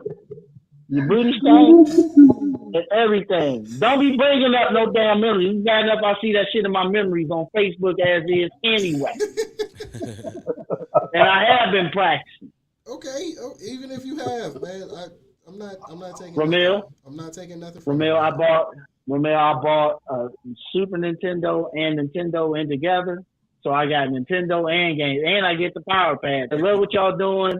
Keep doing what y'all doing. Stop fucking with me with this techno bullshit, though. And I'll talk to you later. Thanks. You know what? All right, so Damian joined us on I'm the... gonna send you. I just sent you this, Lee. Since Dame is still talking shit, calling me little fuckers and shit, I sent it to Redline. But aside from that, we're gonna move on to the MLB. Yeah, he joined us courtesy of the Fitz Trashman Cleaning and Services LLC hotline. The number is still scrolling across the bottom of the screen if anybody wants to do their best Mean Gene impression. Attention hotline fans. And join the guys on the show here. Thank you. All right. MLB news. The lockout is finally over, so we will have baseball semi on time. Hooray. Yay. And tentatively, everything will start April 14th, so only a week later. And I guess the deal was worked out to where table right now, it's just table. But in 2023, we'll have bigger bases. There will be a pitch clock, so pitchers will have to be on a time frame to get the pitch off. And there will be an international draft. Not this year, but maybe next year. Everything that I just said was tabled for 2023. And then the one-game wild card is over. There is no more one-game wild card. Yeah. It will be a best of 3. And on top of the best of 3, there will be 2 more teams added, 6 from each. 6 from each league. So it'll be 12-team playoffs. So Now, in addition to that, aren't they also doing a DH on both sides now? yes, there is. Yeah, There is designated a DH for There's a NL. universal DH, so pitchers do not have to go up to bat and strike out. Always Now- loved that. Okay, so all that stuff that you just mentioned is great, but still the one thing that everybody wanted baseball to get accomplished this year in the agreement talks still hasn't happened. We still do not have a salary floor. There's never going to be a salary floor. Yeah. You can forget that, bro. I'm sorry. All right, so so these mid-market teams like the Indians, and I will never call that team the Guardians, like the Indians, and like all these other mid-market teams that are having a very hard time keeping star caliber players. Lindor is the perfect example of this. Lindor never wanted to leave Cleveland. He even said that. We know this. But because the Dolans are just idiots on top of it, but they refused, or they kept claiming that they did not have the money to to pay Lindor to stay here in Cleveland. So he ended up going to the Mets, who just opened the checkbook and said, let the money fly. Well, here's the thing. These teams are going to continue to struggle. Well, and here's where this is the reason I disagree with you, because when you look at the body of work, meaning over the last 25 years, there has been several mid-market teams that have won the World Series. Kansas City being one of them, the White Sox being another. Houston is technically a mid-market team. So even though they cheated, they still won it because MLB never took it from them. So there is the possibility that mid-market teams can hold on to players. Think about this. Just hear me out. Think about how long they held on to Frank Thomas in Chicago with the White Sox. Think about how long we held on to Albert Bell, Carlos Baerga, Sandy Alomar, Omar Vizquel, Kenny Lofton here in Cleveland. But they went to two World Series 2 years apart from each other, though, as well. Exactly. But the Jacobs family was still smart enough to restructure the contracts to where we could keep them for that long. And I don't understand where all the Dolan's money is going. I mean, there's nobody going to these games. Nobody. And it doesn't matter what city you're in. Nobody is going to a fucking baseball game, especially in March. That's true. That's true. Now, with that said, though, that all-star team that you just named, every single one of those players should be in the Hall of Fame, and it's a shame that none of them are. That's true. That is true, too. Like I said, they went to the World Series in 95, and they were right back there in 97. After 97, we lost Bell. We lost Baerga. We lost Lofton.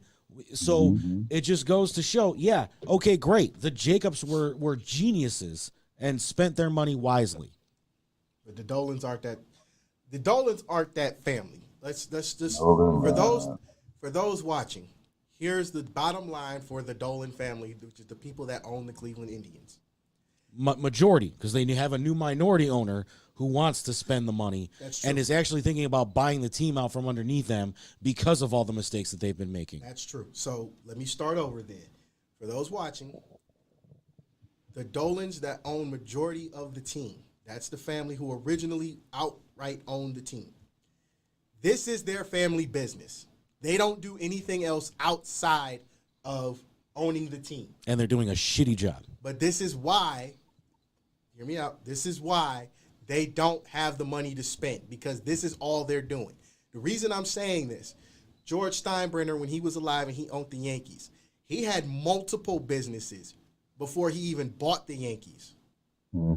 Jerry Jones was an oil tycoon before he bought the Dallas Cowboys from Tex Schramm. Al Davis owned part of and operated and owned the AFL and the Oakland Raiders. So he had multiple streams of income coming in. Dan Gilbert, Rocket Mortgage. There you go. And the casino. And I forgot about the casino. But you see where I'm going with this. Every other owner has billion-dollar ownership. I mean, look at the Browns. I just mentioned their name and I can't think of it. The Haslams, they own Pilot Flying J. There you go. Excuse me. The Rooneys, I think that they owned something else before that. But they also got a huge check from Heinz, too. Yeah. So, So, but you get where I'm going with this. Every other owner in every other sport that we just mentioned has billion-dollar ownership and has the means to pay these kind of players. Well, then why sell the team to aside from the fact that they were billionaires when they bought the team, why sell it to a team that doesn't have the means to an end to be able to try to keep? Because the Jacobs family got tired. And I'm fine with that. I understand why the Jacobs sold the team, but why not look for somebody that can actually financially maintain this team for seasons upon seasons upon seasons? In baseball, it's first come, first serve. It's not like football. Once I get my money, it's the legit. It's not the reason you want to hear. Oh no, and that's the sad part of it, which is why baseball's attendance. Which is why baseball's attendance is failing. Which is why nobody is interested in baseball anymore. I used to love baseball. I can't stand the game now. Well, here's why. Here's why baseball is looking the way that it's looking. And Smooth, back me up on this. If I'm wrong, let me know. but they don't put the same emphasis behind it that football does. Now think about it. Baseball is the oldest sport in America, right? Yes. Now, with the invention of football, college football became the fastest growing sport. Pro football still is. Not college. The NFL came right behind that. $1 billion industry every year. Yeah, came right behind that 2 years later in 1920. By that point, college football had already had a 10-year advantage. Yep. Because some schools started in 1890. So, you got the fastest growing sport on your heels because now you are the oldest sport. You've had a hell of a lot more scandals. And the sponsorships have not been there like they used to be. Think about this. Okay. Sponsorships and TV deals. Right. Now, think about this. I just watched AEW Dynamite yesterday. Okay. Did you see Jade's costume? Oh, my God. Now, they had one sponsor for the entire 2-hour broadcast. One. That's probably all they needed. Okay, but that's my point. If AEW, one of the fastest growing wrestling organizations out there right now, they're on fire. Nobody can touch them, even though I think they're making a ton of mistakes. But welcome to AEW, Jeff Hardy. Shout out to Jeff. If they can pull off an entire 2-hour broadcast with one sponsor, why do all these other teams need a different TV commercial playing at every entrance to every stadium? I have no idea. I can't answer that because Heinz Field was more commercials than it was anything else when we were there for the Steelers game. Ryan says Chiefs, Jets, Pats, and Titans are front runners in possible Landry signing. Now, I know you've heard this, but I wonder if maybe things are changing now with the quarterback situation. Originally, the Steelers were a front runner for Landry. Well, yeah, they were. But the thing about it is, does the money work? Because you still got people to pay. You're still about to take a cap hit because of Ben. No, since Ben retired, he's done. There's no more money owed. Are you sure? Yes. Because last I checked, if you retired but you're still under contract, some of that money is owed. His contract was up this year. Okay. He just signed a 1 year. Another year. No, he just signed a 1 year deal. Okay. All right. Well, 1 year, $19 million. Okay. Well, with that being said, you still got Juju. But he's going to get traded. Oh, no, he already said he's out. He wants to go to Dallas. They already talked about that, too. They were talking about like possible. But here's the thing. The reason I said and with that is because do you really trust the Dallas trade? Here's what I mean by that. You see what just happened with the Browns in Dallas? Browns got a steal. Who's the GM of Dallas? I just said it earlier. Jerry. Mm-hmm. Jerry's been known to fuck up a couple trades. Keep that in mind. You're not wrong there, but it's very clear that Juju wants out of Cleveland or out of Pittsburgh. And I think with all the off the field bullshit that has been coming with Juju over the past couple of years with TikTok, dancing on logos. That was the dumbest shit. Oh my God. You never. And the fact that the Steelers didn't even really want to bring him back last season, but had no choice because no other team was offering him the money that they could because of COVID. Mm-hmm. I don't think the Steelers want anything to do with him. And especially now with Colbert on his way out the door, and he's probably going to get fired after the asinine comment that he made today. I don't see why Juju would want to stay in Pittsburgh. Everything that he wanted to stay in Pittsburgh for, Ben, Colburn, and some of the other players that they might have to get rid of this year for money, you're right, are not going to be there. You're right. Not only that, but there's talk that they might bring AB back. Oh God, no, please don't. I thought he was starting on a rap career. Yeah, it'll be some kind of performance or something up in the live. And do you agree that they should give Alejandro Villanueva a 1-day contract so that he can retire a Steeler? Yeah, why not? I think that's fair. I don't want him to retire a rat bird. Why not? I mean, here's the thing, and I've said this as a player. I've always wanted to go out my own way. Unfortunately, that didn't happen for me because what I wanted to do was I wanted to put the uniform on one more time, stand on the sideline. We do play our schedule. I just, I mean, he's going in the Hall of Honor in Pittsburgh. There's no yeah. denying that. But I mean, I would just because I'm a Steelers fan, I don't want to see him retire a Ratbird. And he got a bum deal. But I'm saying as a player, period. You want to go out the way you want to go out. Yeah. So. And he only played 1 year in Baltimore, so it's not that bad. But. So for me to see him, I would want him to sign it. I wanted Rice to go back to San Fran and sign a 1 day deal. Why not? Yeah. Because you always go back to where you started, right? Always. And you always go back because that was where you probably, A, had the most fun, had the most success, or you just loved where you were. So, yes, go back, sign that 1 day deal. Retire a Steeler. Retire a Steeler. Put your jersey up next year. You'll probably get retired. All of that. I have one question. I'm trying to figure out what is going to be owed to Amari Cooper next season. Because the issue I'm having right now is trying to figure out what it is. He was going to be due 20 I believe mil. it was somewhere around. I believe it was somewhere around 18. Okay, because I was trying to figure that out too. Don't quote me on that. Don't quote me on that, but I believe it was somewhere around 18. Because if he was still on a contract, this is why they had to deal him too. If he was still under contract by the 16th of March with Dallas, they would have had to pay him a guaranteed 20 this season. With him being gone, now they free up 16. No, so I was kind of wondering with the Browns because they're trying to figure out like their money what he would do, how they would pay him this season when he was old, and then with the whole Landry situation, can they afford both for this season and still get other people?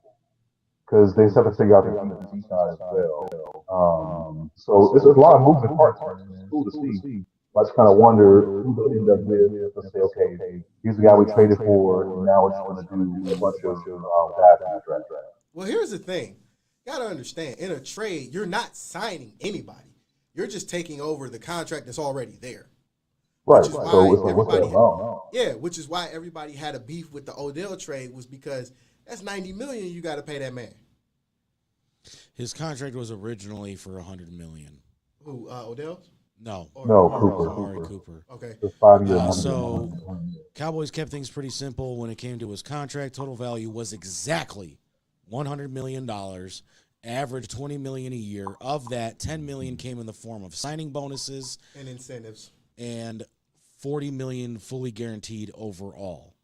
His 2022 salary was guaranteed for injury and becomes fully guaranteed if he's on the roster March 20th, 2022. And that's only for Dallas. Yes.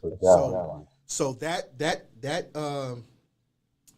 loophole is now not responsibility of the Browns, I believe. So now I'm wondering, maybe so now I think all they owe him is really like 18 to 20. Probably just the $20 million for this year. Yeah, just the 20 for this year. So Damian says 3-team deal in discussions for Watson. Baker to Tampa, Watson to Browns, Houston gets draft picks. Rams took on the contract. I'm guessing he means for Odell. For Odell Cooper, yeah. Yeah. Oh, yeah, for Odell, yeah. Because that's all the trade is. You're swapping players in hopes that your team gets better, and the contract that's already there is the only one you got to worry about. Yeah. So when they got Cooper, when the Browns rather got Cooper, all they have to worry about they're is on the hook for 20. Yeah. You're on the hook for 20. Just like when they took Odell, they were on the hook for what? 60, 70 mil? Mm-hmm. Okay. The structure the Cowboys put him. Said what?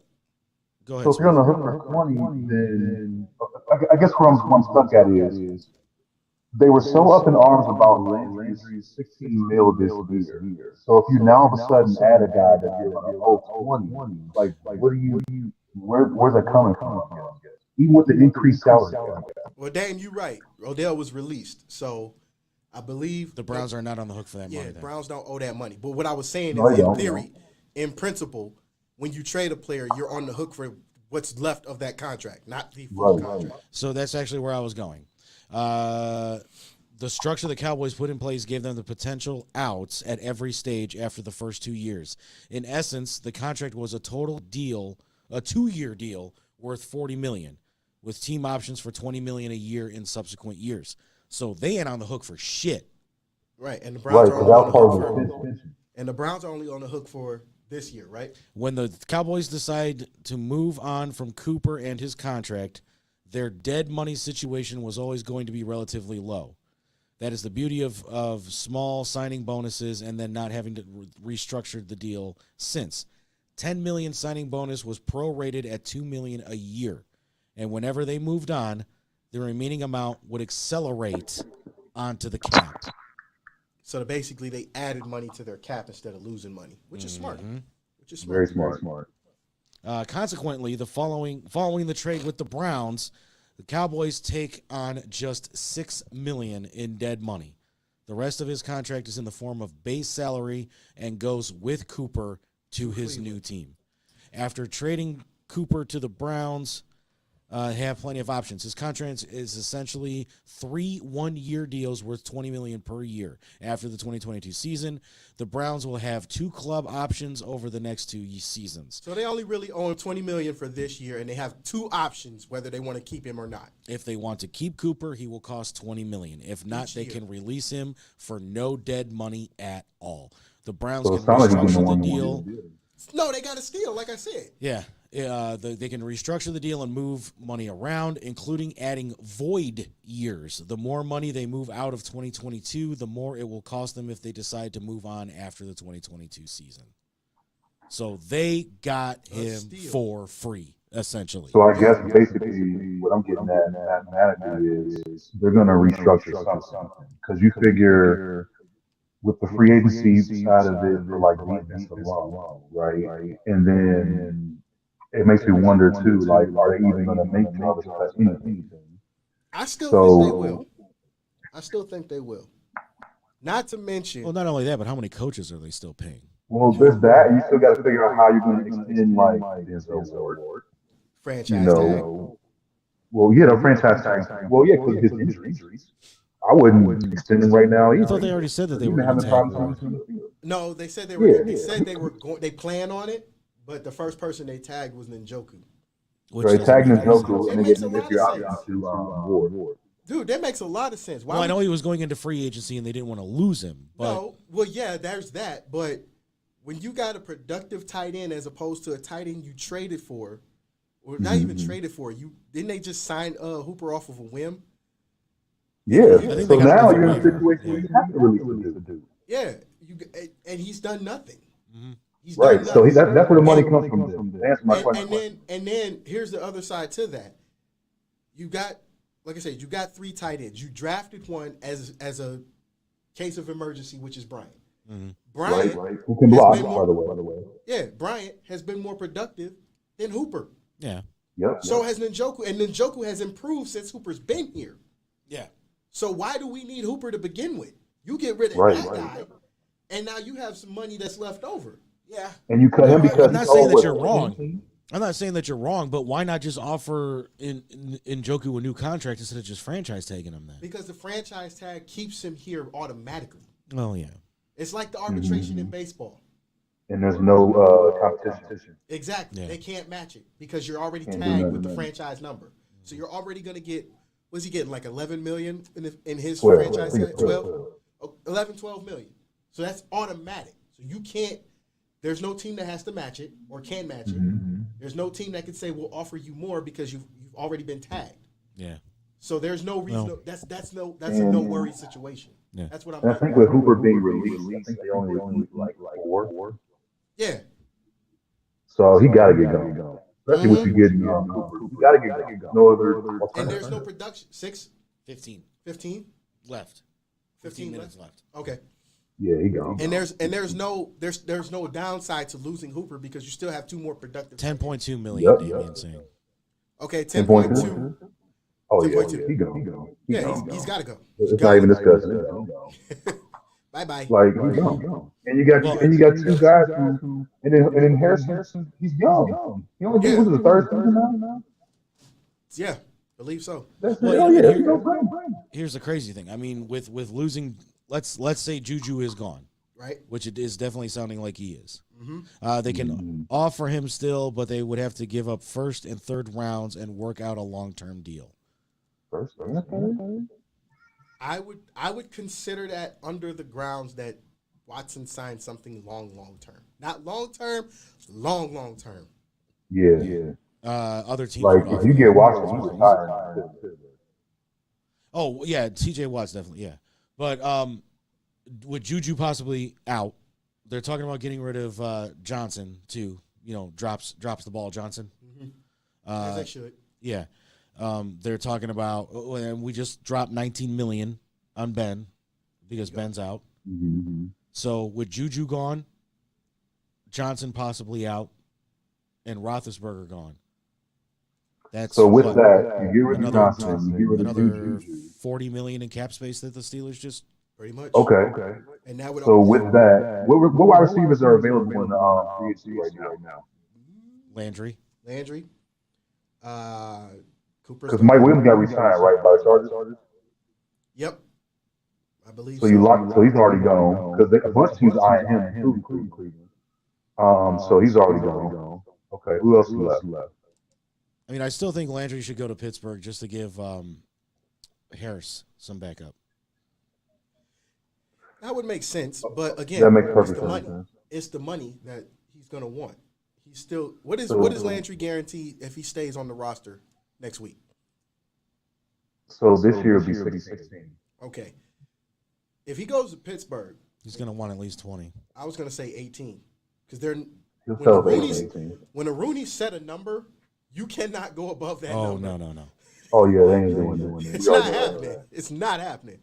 So My only thing is that would he want to go to Pittsburgh knowing all the problems that Pittsburgh has right now with no O-line, a defense that's struggling, and who the hell's the quarterback? Shit, if you get Watson in there, you go. I was just about to say either Watson or Garoppolo. It's a strong possibility he may go. You get Watson there, he's leaving. Oh, you get Watson there. You get Watson there. They'll be on the phone by the time the end of the day is over with. Hey man, Right, he'll be shoot, calling like, "Hey y'all, we made it happen. Go." That's how it happened with what's his name? The guy that they got from the Browns. Hayden. Joe Hayden's on his way out. It doesn't look like they're going to keep that other player that they got from Houston that used to be a Brown defensive guy. Schobert. Oh, I think that's a bad move because that's a productive linebacker spot that you You need. need Schobert. It definitely helps He's out. not the fastest player. He's not the fastest. Yeah, but he didn't do but anything last year He either. didn't have to. He's a He made you afraid to throw. Yeah, he's a short tackler. That's what you need. That's As a another thing. linebacker. Yeah. In the way the game has evolved, you don't need run stoppers anymore. You need sure tacklers. Schobert is a sure tackler. He We may need to not get you on Renegades, dude. I pissed when he left. And Mel know that. Yeah, he was Yeah. Smooth I was was pissed super when he pissed left when he Cleveland. left. I mean, you Why would you don't get rid of have the Schobert? north of 100-something tackles and you let a guy walk away. That's hard. Yeah, but I mean, there's so many possibilities that are going to happen next week. I can't wait to see what's going to happen next week when the league. Oh, me season too. I'm begins. excited. He came in the middle last year from the Jags. Yeah, that's who it was. Yeah. He left AEW to come to Pittsburgh. Smart move. And yes, that's what I call the Jacksonville Jaguars because that's all they spend their money on is wrestling. Right now, that's what's in. You don't have to worry about football season until next week. Truthfully, Okay, but even when football season was going on last year, they were still spending. Daddy, I need Dad to. runs the team. Daddy, I need to sign Kevin Owens. I need to sign Sami Zayn. I need Bray Wyatt. I need Eric Rowan. Let's be real about this. That money that they have is so retarded, it's not even fair. And they don't spend a penny of it on football. Actually, they have. They just spent it wrongly. They hired Urban Meyer, which I was okay with. That was it the at first. dumbest move ever. I was I okay didn't like with it that at either. first, but as it played out, I'm like, okay, this was not a good idea. They have one of the best. Well, he took a quarterbacks- page out of the president's book, and he liked touching people that weren't his wife's ass in a fucking bar in I got Pittsburgh. nothing on that. I got nothing Oh on that. man. He also signed one of the better quarterbacks out of the draft in Trevor Lawrence. That was the best thing that he did, but then he didn't do anything with Lawrence except for treat him like a child. Urban Meyer. True. Which actually would have translated better had he got what's the name in Chicago. Oh, Justin Fields. Yeah. Yep, and I've been saying it since jump. I said that would have translated if we had Fields. 'Cause that was your former quarterback. He probably would have Well, actually he listened knows to your him. coaching style. Yeah. He knows the coaching style, and he would have probably got the guys to rally behind that crap. But I'm not a scout. I was about to I'm say, an I ain't NFL there. guy. I ain't there. Whatever. I'm But here. that probably I'm would here have with worked. y'all. All right. Well, you sent me You a know. couple more pictures here that we haven't Oh, talked about. that yet. was the only one I sent you was that for real was anything meaningful was the score. Okay. Well, The you. blue. Yeah. Hey, Dame, remember that? Oh man, here we go. Hey, wait. Oh man. If you could zoom in, look at Rodney Pete's completion percentage and how many yards he threw for. 71 completion rating, 137 yards with one interception. I mean, that was about his normal. Yeah. And then Barry had what, like 194 that game, right, Dame?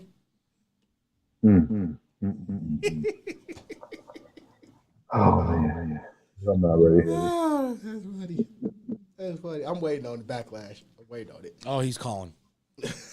Oh, see, I knew it. I knew it. All right, we cannot go late this week because we do got pregame.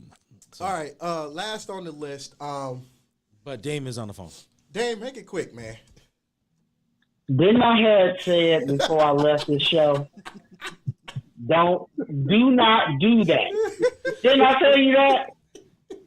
I was sitting here listening to the show, minding my business, and here you go. You always gotta bring it to the damn curve. You like that little goddamn gnat at the barbecue just bugging the shit out of people. You like that damn splinter in somebody's damn finger. I should come through. Where you at? Where you at? Beat me up, Scotty.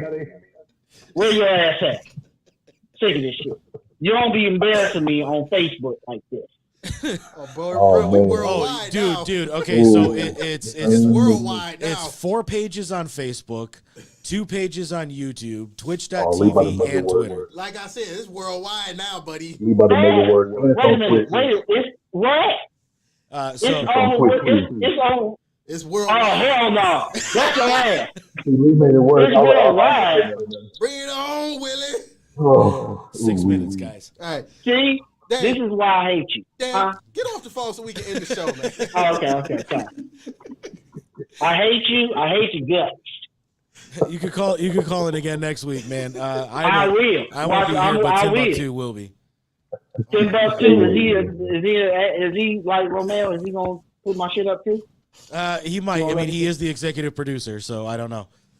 Oh hell no! I ain't never calling him. I ain't never watching the show again. The hell with this show. The hell with. Hey.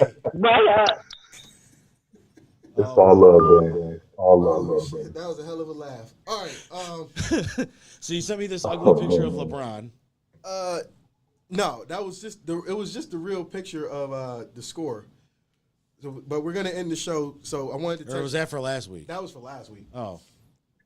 So I wanted to touch on some shows that passed and are coming up. The Breaking Ground show was Thursday night, and it was a hell of a show. Like nonstop action. It was a packed house too. Tyron Killam got the win against Who's that Booker T wannabe? what Booker T want to be? All the way on the left side. Oh, that's Kano. Kano Josh, KJE, the original grappler. Yeah, he got the win. Tyron got the win against him. DL Salvador and Ashton Day battled to a no contest. The fans asked for 5 more minutes, and they got it, but it was short lived as Ashton hit Diaz with a low blow. The Vanilla Gorilla faced a newcomer in the Iron Tiger, and he, as much as the Iron Tiger put up a hell of a fight, he just wasn't enough. Vanilla Gorilla got the win through submission. Rex Brody got the win against Tyler Klein. It then turned into he did get the win through disqualification. It then turned into a tag team match between Rex Brody and the Vanilla Gorilla and Tyler Klein and Calvin Couture after Calvin got involved, and it was just ignorant after that. it was just a great show. You know, we'll get you guys updated on local pro wrestling shows around the area, local events around the area as they come up. We got a lot of them coming up as the weather breaks. Am I correct, Lee? What, wrestling? Period. Just all sporting events. Oh, yeah. I know there's a car show coming up too. Yes, Redline Radio will be live coming from the piston-powered Autorama from April 1st through the 3rd. We have 12 live shows that are going to be broadcasting from the Piston Power Show. If I can find my notes here. I mean, I got my 30 paper over there, man. Dude, most of this is a 33-page email that freaking Facebook sent me about all the violations I did. Jesus. Wow. Yeah, love you, brother. Hey, they're telling me I broke rules. I didn't even break yet. So I got more rules to break. Rules they made you can't have hair on your face while you're doing shows. Oh, they were trying to say that I was making sexual comments about children and shit, and I'm just like, when the fuck did I ever do that? But Friday, when we open up at the Piston Power Show, we are going to open up with Money's Crazy Mind from 4 to 6 p.m. I'm your host for that one, so hey, how you doing? And my guest is going to be Angel Martinez from Broad Street South, Steel City Renegades, and Crank It Up. Talking all things about that. 7 to 9 p.m., we got It's Real Funny out there with Mel and Quan. They're going to be taking that spot over. Saturday, from 10 to 12 p.m., we got Talking About Bows with Kyle and Justin. And they're actually going to have Dan Romer. Why does that name sound familiar? He's an indie wrestler. Oh, okay, cool. 12 to 1, Let's Talk Asphalt Racing Live, hosted by Dynamite Dave. 2 to 4, Continuing to Serve, and they just got guests coming out the woodwork, man. I'm not even going to try to name all the guests they got. 4 to 6 p.m., we got the pregame show. 6 to 7 p.m., it's the return of Steel City Renegades. We're going to be giving our final mock drafts. So that's myself, Dynamite Dave, Chipper Nenendal, Angel Martinez, and we're going to be giving our final mocks, like I said. And we think Mike Fuji from Broad Street South is going to be joining us that hour as well. Immediately following that, talking about Broad Street South with Angel and Fuji. And then immediately following that, Timbuk Tuesdays, which is going to be on a Saturday, so I guess it's Timbuk Saturday. I don't know. With Timbuktu as your host on that. Sunday, Gary Wenner is going to be spinning all the hits from the 50s, 60s, 70s from 10 to 1. 2 to 3 p.m., it's going to be The Scoop with Dynamite Dave. 3 to 4 p.m., we got Talk Sweet with Honey Badger. And then 4 to 6 p.m., Continuing to Serve is going to close it out with the rest of their carousel guests. Cool. And don't forget, this weekend, I did send you that picture. This weekend, March 19th, the Cleveland Crunch will be in action at home for Fan Appreciation Night as they host the BC Swerve or Cincinnati Swerve. And that'll be the end of the regular season as they look to finish undefeated. They face the Swerve tonight in Cincinnati, and then they will host next week. Also, same weekend, Mega Championship Wrestling will be hosting their event, Are There Any Questions? And I believe that one is at Lorain County Community College. Bell time is at 7 p.m. I can't put that up because it's brought to it's sponsored by one of our competition. Oh, man. Okay, well, I'm just trying to support own businesses, small businesses. I get it, dude. Mega Championship Wrestling is huge. The online tickets are available at megachampionshipwrestling.com. And it is at Lorain County Community College Fieldhouse, Abbey Road in North Elyria. General admission is $15. Day of show $20. Front row advance is $20. Day of is $25. And it looks like they got a hell of a roster here too, man. And don't forget, doors are at 6. Yeah, don't forget for the Crunch game, it is at the Soccerplex in North Olmsted, and it will be sold out. So get your tickets before Saturday. All right, I've been to these games. As small as the Soccerplex is, it does get sold out very quickly, and it is loud. And it is Fan Appreciation Night, so they're going to be giving away stuff, so be there. Free? More than likely. Free. Free. Bro, I've gotten stuff from there. Dude, I used to be a huge Crunch fan. They're making a championship run. They are undefeated right now. That's awesome, dude. They're undefeated right now. They're defending MASL 2 champions. So if they win tonight, Oh, and that game's going to be streamed live on Facebook. yeah, if they win tonight, home field is all but secured. Awesome. I'm pretty sure home field will be secured because only 2 teams out of each division make it. So right now it will be the Crunch and the Risers out of Muskegon. I know the Shockers out on the West Coast probably have number 1 locked up, and then Wichita's probably got to fight for it. I got to say I'm digging the red and black more than I dug the original blue that they had back in the day. Oh, the Force, when they were the Force, yeah. Oh, I'm talking about when they were the Crunch. I don't remember that. Oh, yeah, dude. Growing up, we used to have the Cleveland Crunch all the time. I don't remember the blue, though. I remember the red and gold with the or like the all white. yeah, with the all white. I don't remember the blue. Maybe I was thinking about the Lumberjacks. But regardless of that, you got a lot of events coming up this weekend, so be sure to go out and check them out and have some fun on the weekend. You know, spring's coming around. It's time to go out and have some fun, people. I know everybody's scared of COVID. I'm scared of COVID. That's why I don't come out unless I'm coming here. But you still got to live life, still got to enjoy what's around us. So go out and enjoy these events and have some fun. You know, I will say this, though. You know, I mean, we're seeing a lot of things that are coming, that are starting to come about and everything like that. You know, just, you know, if you're still worried about, you know, COVID and everything like that, and I'm not saying you shouldn't be because it's definitely still real. It still exists. You know, just take whatever proper precautions you have. And if I can just give a PSA here real quick. With spring coming around, motorcycle season is coming back. Yes. Mm-hmm. Please drive safely. Yes, on both ends of that. The people on the bikes and the people's in the cars. Yes, please. I just lost one of my friends to some idiot that was texting while driving and smashed into my friend on a bike. He just left 4 kids and a wife behind. That's crazy. Yes, please drive safely. Everybody drive like you got some sense, please.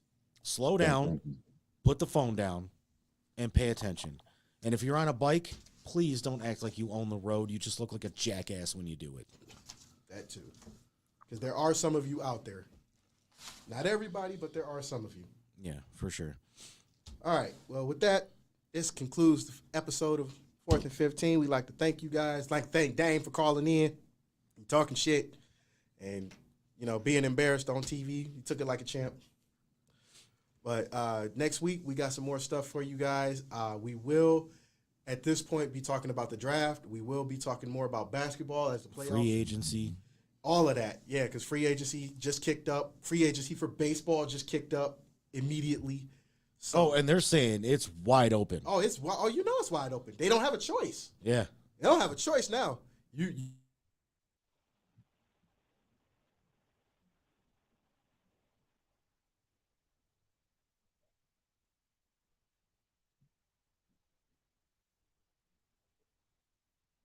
lost money. Now you got La-di-da-di.